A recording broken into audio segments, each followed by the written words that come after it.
Evil can be anywhere and everywhere. It can lurk in the shadows of your own home or your neighborhood. It can watch from a distance as you go about your day, or it can stare you right in your face. And most times we don't realize we came so close to evil till it's already too late. For the victim in today's story, that is exactly what happened. As this 7-year-old went about his day, evil watched, and in an instant, life for a family changed forever. This is the story of that 7-year-old and a hunt that has lasted 20 years.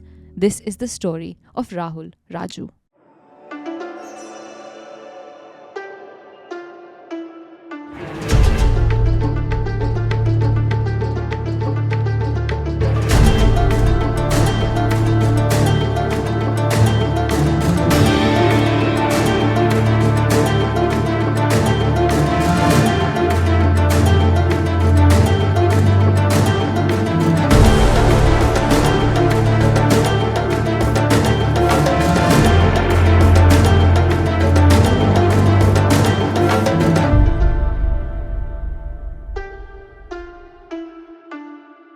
Hi everyone, welcome to the Desi Crime Podcast, a show where we dive deep into some of the craziest cases from around South Asia. I'm your host Aishwarya. And I'm Aryaan. And the case that I have for you today is one that will make you ask just one question over and over again. Where is Rahul Raju?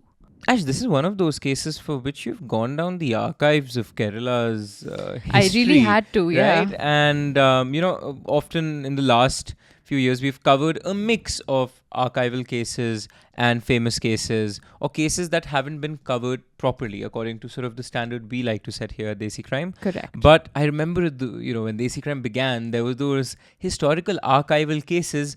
The good thing about them is people have never heard about it. Exactly. The bad thing is people have never heard about it, and so there's barely anything to research online. So Yeah. I'm excited to see what you were able to pull out about this particular story. I had to really delve into the depths of the internet, do all research I can, all of those, MUN research tricks we used of file type PDF and all of that crazy stuff. Yeah. And I've managed to find enough to give you guys a really interesting episode. Yeah, I got a text a couple of days ago.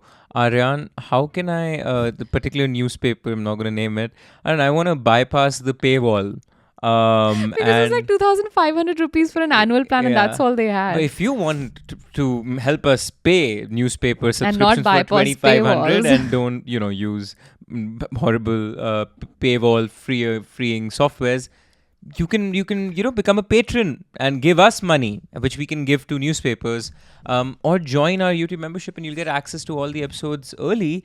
And again, like we always say, if you're broke as hell, just hit the Just fucking like we subscribe are. button. Go subscribe. Help us out. Help a gal out. Yeah, help her out. We're not that broke. I mean, we're doing all right. We're pretty broke. We're pretty broke. Go subscribe. Okay, go subscribe. For this story, I'm taking you to a bright, sunny morning on the 18th of May 2005 in the Alapura district of Kerala. The month of May across almost all of India is characterized by scorching heat, which brings along with it a long summer break. And it is in that summer break that some of our most cherished childhood memories exist. For 7-year-old Rahul Raju, his break meant exactly that. Days filled with playing cricket with his apartment friends, evenings spent with his mother Minnie and his grandparents, all while his father A.R. Raju spent his days in the equally hot Kuwait, where he worked with an oil corporation. The afternoon of the 18th of May was no different. Rahul left his home, a home named Rahul Nivas by his parents in Ashramam ward, and went downstairs to offer his incredible batting skills to the team of young kids who would regularly play in the local park near a canal. He was the captain of the team after all. Dressed in a plaid shirt, a pair of shorts and a pair of sneakers, with his gold chain in his neck and gold ring on his finger, Rahul picked up his cricket bat and began batting. Ash, sort of a male child's childhood in India, in an apartment building, is, like you said, characterized by cricket matches. Right. I lived for that shit. I mean, it was the most happy moment of my day in the weekends when we got together and I, clean bowled some people or got, hit for sixes. But it's always been a mystery to me. What do girls do in apartments? What do female friends do?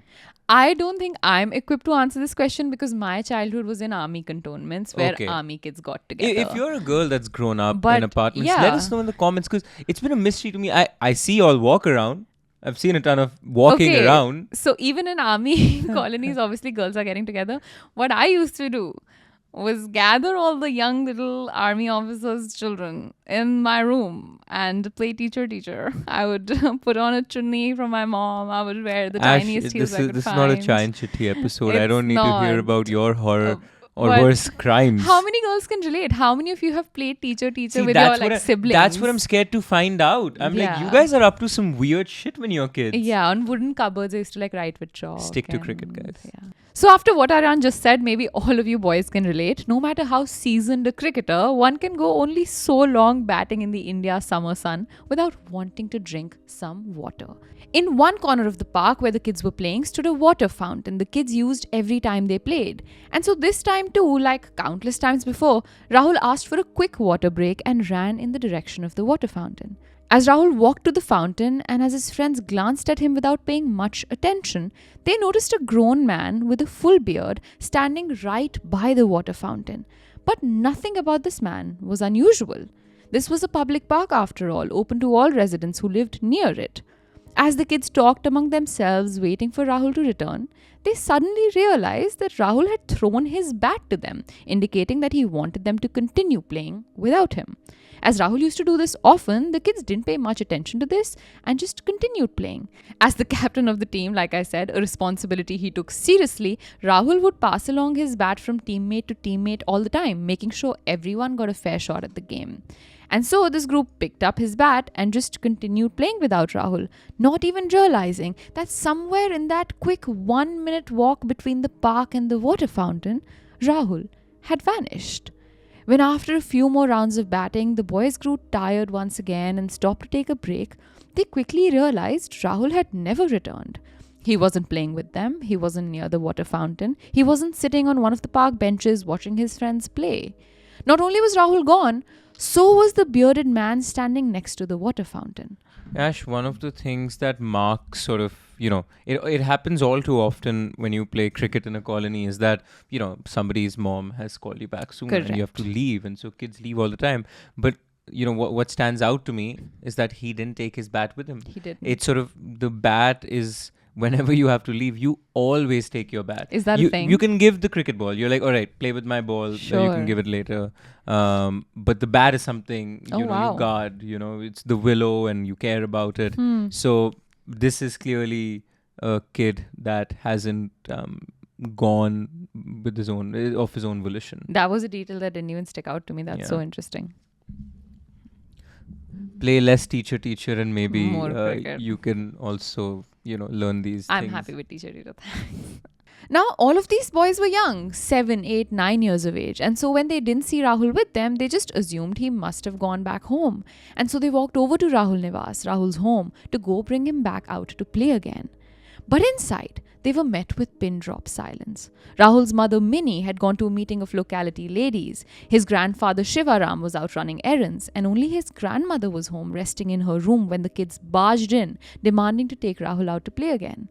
To Rahul's grandmother, just as any grandmother, this was reason enough to raise alarm. Her grandson wasn't out playing where he should be. He wasn't home. The family needed to be alerted.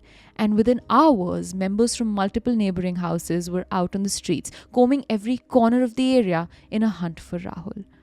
At this point, everyone's worst assumption was that maybe Rahul got hurt. Maybe he tripped and fell and fainted somewhere, or slipped and fell into one of the many wells in the area where kids did from time to time fall by mistake.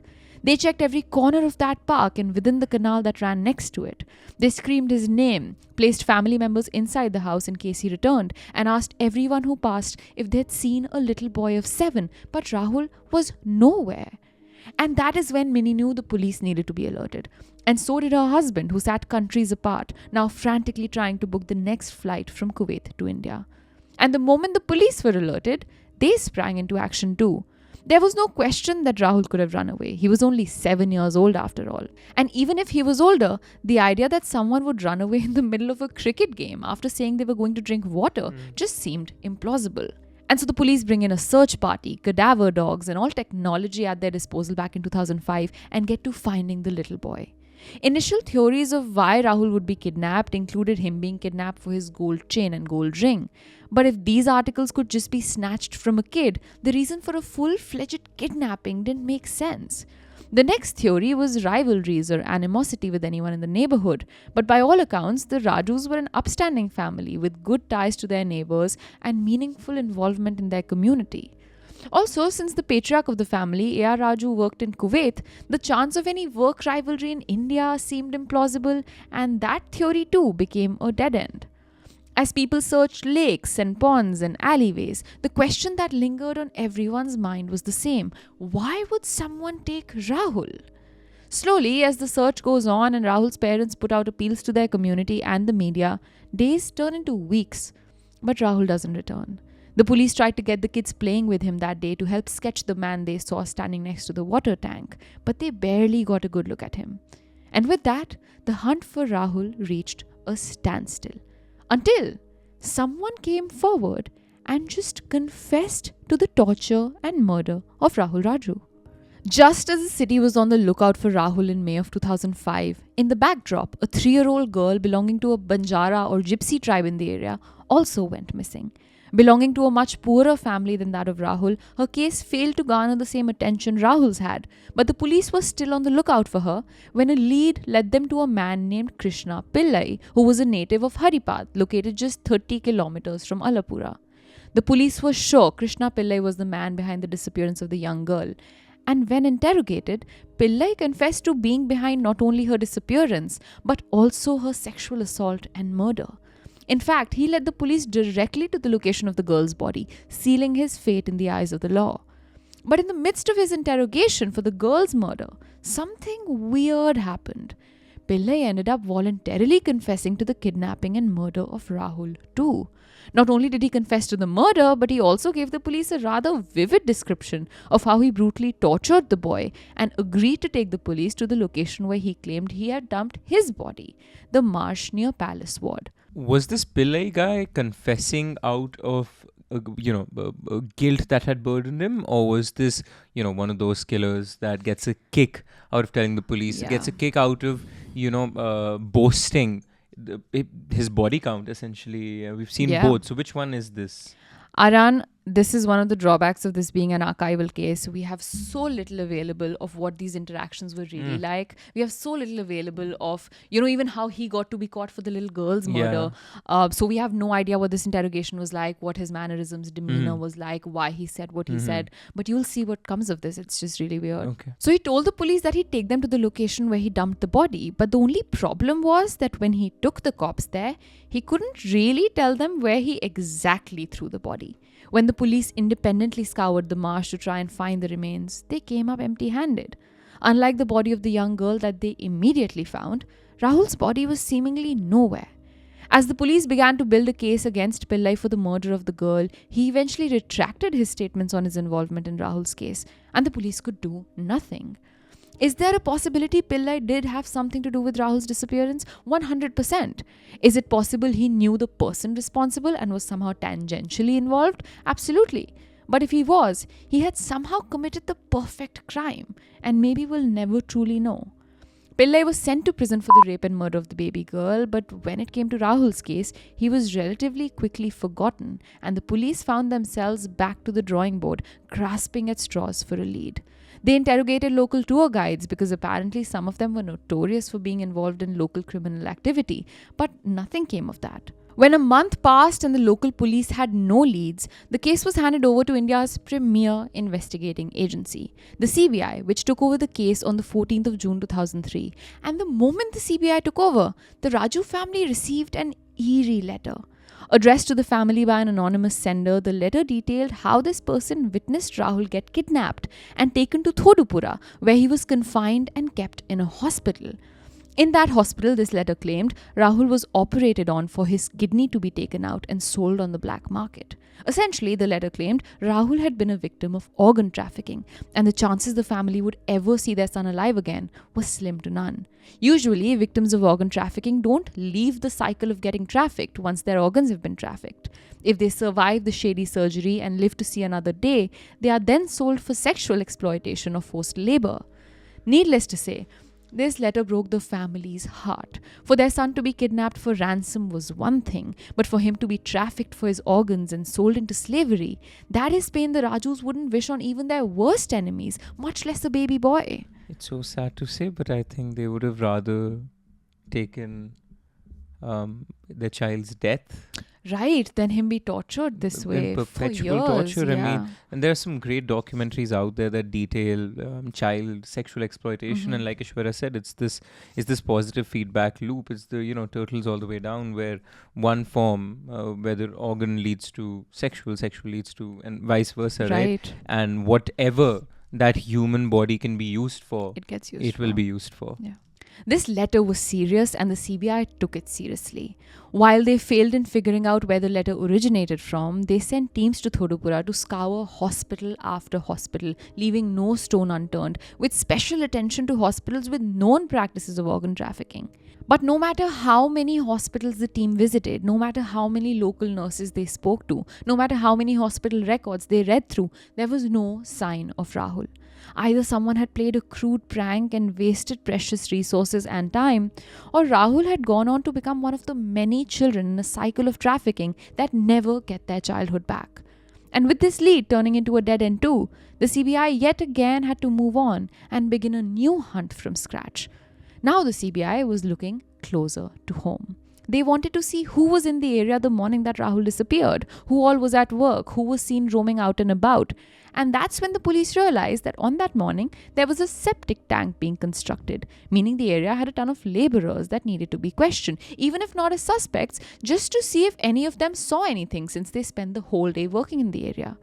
Quickly, the CBI team learnt that 3 men, Mahesh, Shaji and Thambi, arrived at Ashramam ward at 8 am that morning and stayed there till after Rahul was missing. All 3 men were brought in for an investigation, but the police soon realized they had strong alibis. The person that had called them in to make the septic tank had observed them working all day and had regularly checked in on them. Now the CBI knew there was a clear next step since nothing else seemed to be working. A reward. The reward started at 50,000 rupees to be given by the CBI and the Kerala state government to anyone with any valuable information on the case. And the moment the prize money went up, an anonymous tip came in. A tip urging the CBI to look more closely at the Raju family neighbor, a man named Rojo George. And when the inspectors brought him in for questioning, his suspicious answers and weird eccentricities made the police look at him as their very new suspect. Just curious to understand, how does an anonymous tipper get the reward? Is it anonymous only to the general public, or is it anonymous also for the authorities in question? It's supposed to be anonymous to the authorities in question as well. Obviously, if someone wants a prize reward and their tip is valuable enough, they can come forward later in the process and claim the reward. Yet. Oh, okay. But in this case, I don't know if this person even did it for the but reward. Anonymity does mean anonymous from anyone. Absolutely, yeah. So Rojo George quickly became suspect number 1. While we don't know exactly what he did to warrant this suspicion, we know it was strong enough for the police to get a warrant to put George through a polygraph test. And while we don't know exactly how he performed on the polygraph test, we know it was bad enough for the CBI to then get a warrant to put him through a narco test. A narco test, for all our non-narco test administering country listeners, is essentially a test where a drug named sodium pentothal is administered. Sodium pentothal is an ultra-short acting barbiturate, which is basically a quick nervous system relaxant, which many believe puts suspects at ease and makes it easier to extract truthful information for them. But in countries like the US, the drug has widely been considered as a violation of the Fifth Amendment, which grants every citizen the right to remain silent. Sodium pentothal, or the truth serum as it's colloquially called, was the drug administered to Ajmal Kasab, to the suspects in the Arushi Talwar murder case, and to Aftab Poonawala very recently after the murder of Shraddha Walkar. While information gathered from narco tests isn't admissible in court in India as standalone evidence, if the information from the narco test helps lead to other evidence, then they can be presented in court. Even so, for the CBI to administer one is rare, and the fact that one was administered in this case makes one wonder what George revealed or didn't reveal during the interrogation. All we know is, though, that once the narco test was administered and questions were asked, George said nothing of value that could be of any use in finding Rahul, and the CBI hit their nth dead end yet again. Quote, despite all efforts, the boy remains untraced, and no evidence has come forth against the accused, Rojo George, the CBI stated in their last statement on George as a suspect. The CBI then eventually ended up raising their reward money from 50,000 rupees to 1 lakh rupees, yet nothing. And slowly, 2005 became 2006. Rahul's 8th birthday passed with the family unable to celebrate, only mourning the loss of a boy who may still be out there somewhere, waiting for his parents to find him. By then, A.R. Raju had moved back from Kuwait to India and spent the next 2 years doing whatever he could to find his son. But in 2009, something changed in the Raju home. The sorrow of losing Rahul dimmed momentarily as the family welcomed their second child, a daughter named Shivani, born 3 years after Rahul vanished. A.R. Raju could no longer just stay in India to find Rahul, he needed to earn for the sake of his new baby girl. And so he found the next best job he could, which took him all the way to Dubai, leaving Minnie and Shivani in a home that echoed with the ghost of Rahul's absence. By 2009, something changed for the CBI too. They filed their first of many petitions at the Ernakulam Chief Judicial Magistrate to wind up the investigation and call the case closed. But the court rejected their closure report, urging them to investigate for 3 more years. 2009 then became 2012. The 3 years given by the court passed, and not an inch moved in the hunt for Rahul. In 2012, the CBI filed its second closure report, only to have it rejected once again by the court, which asked them to investigate for 1 more year and return in 2013. What happens next? You guessed it. 2013 comes, the year Rahul's sister Shivani turned the same age as Rahul when he disappeared. In October of 2013, Inspector K. Rajagopal of CBI's Chennai unit filed for a third closure report on the grounds that multiple suspects had been interrogated in the 1 year given to the CBI by the court, but nothing had come from any of those leads. But yet again, this time A.R. Raju filed an objection petition against the CBI's plea and won. The court rejected the CBI's argument and asked them to now return in 2014. Are you sensing a pattern? In 2014, the CBI submitted their final closure report on the grounds that firstly, there are no more leads to follow up with, and secondly, that the scene of the disappearance has fundamentally transformed in the last 11 years since Rahul's disappearance. The park where Rahul played cricket that fateful morning no longer exists, nor does the water fountain, which became his last known location where the bearded man stood, watching the kids as they played, watching as Rahul walked towards him. The area near the park came to be transformed too, with new houses built, old ones torn down, and looking so different, Rahul wouldn't be able to recognize it if he were ever to return. Rahul, quote, remains untraceable despite all efforts to trace him, said the CBI. And this time, in 2014, the court accepted the CBI's plea, and the Raju family didn't protest it. While A.R. Raju was heartbroken that his son's case had officially reached an end without having truly ended, Minnie wasn't too disappointed. While she had kept up with all of the court proceedings, she never had too much hope from the CBI to begin with. Her hope was only one, and it has stayed consistent with or without the CBI's effort. A hope that her son is still alive out there and will find his way back to them someday. Over the years, the couple came to vehemently believe their son was the victim of an international kidnapping racket that took Rahul outside the country. Quote, what can we do other than hope that he's still alive? Last year, after a phone call that Rahul was seen in Mumbai, I went there and stayed for 3 months searching for him. I don't suspect any of our neighbors. Some international gang has taken him to a foreign land, said A.R. Raju. Clearly, life for the Rajus did not move on. Their son stayed etched in their home and in the minds of both of his parents.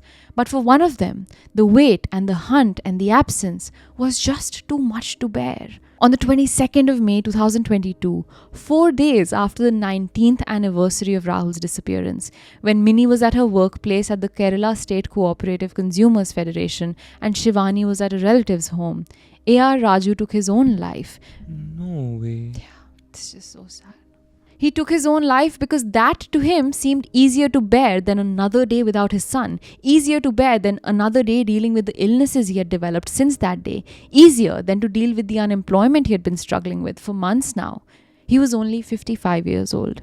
Just weeks ago, he had told his wife that he won't live past Rahul's 26th birthday, and at that time, Minnie had assumed that statement to just be a representation of the sadness he carried within him.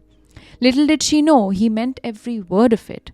But as fate would have it, mere days after A.R. Raju's death, Minnie got the biggest lead the case had seen in years.